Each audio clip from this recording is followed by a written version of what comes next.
বক্তা বিশিষ্ট আইনজীবী অনির্বাণ বন্দ্যোপাধ্যায়। দেখুন, কোনো রকম ইনিয়ে বিনিয়ে নয়, সোজাসুজি সরাসরি বলছি, ওয়াকফ আইন একটি উপলক্ষ মাত্র, আসল নিশানা সংখ্যালঘুরা। কারণ আরএসএস বিজেপির মতাদর্শের মধ্যে পড়ে সংখ্যালঘু মুসলমান হন বা খ্রিস্টান হন, তাদেরকে সরাসরি নিশানা করতে হবে। এখানে ওয়াকফের কোথায় কি দুর্নীতি হয়েছে, কোথায় কি বেগড়বাই হয়েছে, সেগুলিকে কারণ হিসেবে দর্শিয়ে তারা মুসলিমদের ভীষণ ভালো চান। এইটা বোধ করি পাগল শব্দটা ব্যবহার করব না, যারা মানসিকভাবে যথেষ্ট সুস্থ নন তারাও কেউ বিশ্বাস করবেন না।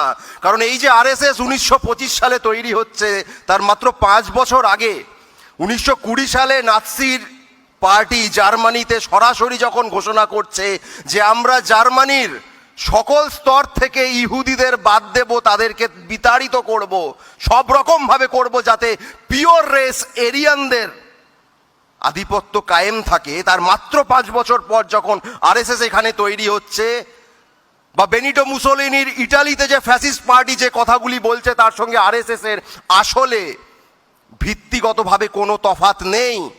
আরএসএস তাদের বিভিন্ন লেখাপত্রে একাধিকবার আমরা দেখেছি কিভাবে তারা নাৎসি জার্মানি হোক বা ইটালির ফ্যাসিস্ট পার্টি হোক, তাদের প্রশংসা করছেন, যেভাবে এই সুপিরিয়ার রেস ইনফিরিয়ার রেসের তত্ত্বকে তারা ভারতের প্রেক্ষিতে তাদের মতো করে বলছেন।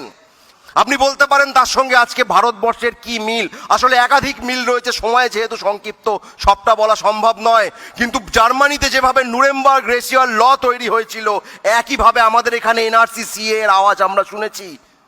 ধন্যবাদ ভারতবর্ষে সেই বিভিন্ন গোষ্ঠীর মানুষদের, যাদের প্রতিবাদে এনআরসির কথা অমিত শাহ বলার পরেও তিনি এখন আর মুখে আনেন না, কিন্তু সিএ এটা তারা করেছেন।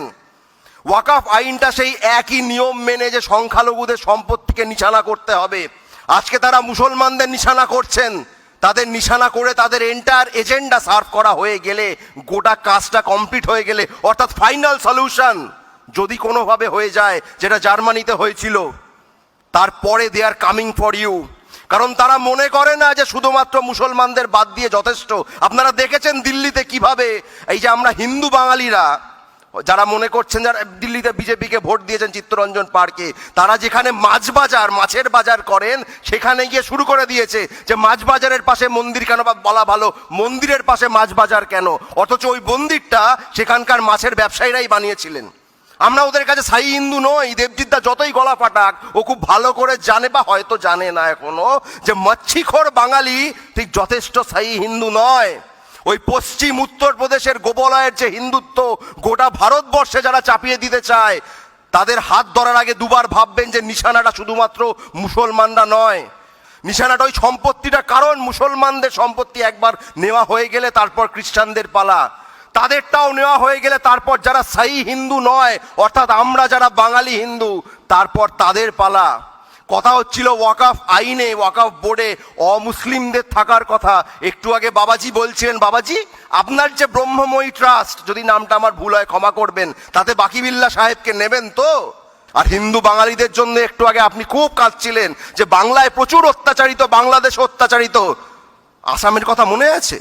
আসামে যখন এনআরসির তালিকা হলো, মনে আছে যে 19 লক্ষের নাম বাদ গেছিল, তার মধ্যে প্রায় 14 লক্ষ হিন্দু বাঙালি যে ডিটেনশন ক্যাম্পগুলোতে রয়েছে, মানুষ ওখানে আত্মহত্যা করেছে, তারা হিন্দু বাঙালি। মনে ছিল? তখন মনে পড়েনি, কারণ আপনারা আসলে আরএসএস বিজেপির দালালি করেন, আপনারা কোনো সাধু সন্ন্যাসী নন।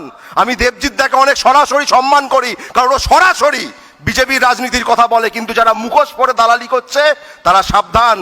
নেতাজি যেভাবে বলেছিলেন দরকারে বল প্রয়োগ করে আপনাদের আটকাবো, আমরা আজকে বল প্রয়োগের কথা বলছি না, কিন্তু আটকাবো আর নিশ্চয়ই। এই বাংলার মাটির শপথ নিচ্ছি, আপনাদের আটকাবো ভেঙে বাংলার মাটিকে আমরা ভাঙতে দেব না। কারণ বাংলা বাঁচলে ভারত বাঁচবে, ভারত বাঁচলে গোটা সমাজ বাঁচবে। বাবা সাহেবের ভারত, নেতাজি সুভাষের ভারত থাকবে, সেখানে হিন্দু থাকবে, মুসলমান থাকবে, খ্রিস্টান থাকবে, সমস্ত ধর্মের মানুষ থাকবে, এবং আমার মতো নাস্তিকেরাও থাকবে। হ্যাঁ, আমি নাস্তিক হয়েও বলছি, আমি সকলের ধর্মাচরণের পক্ষে, তাদের অধিকার রক্ষার পক্ষে। আপনাদের ওই বিভাজনের রাজনীতি আমরা সফল হতে দেব না।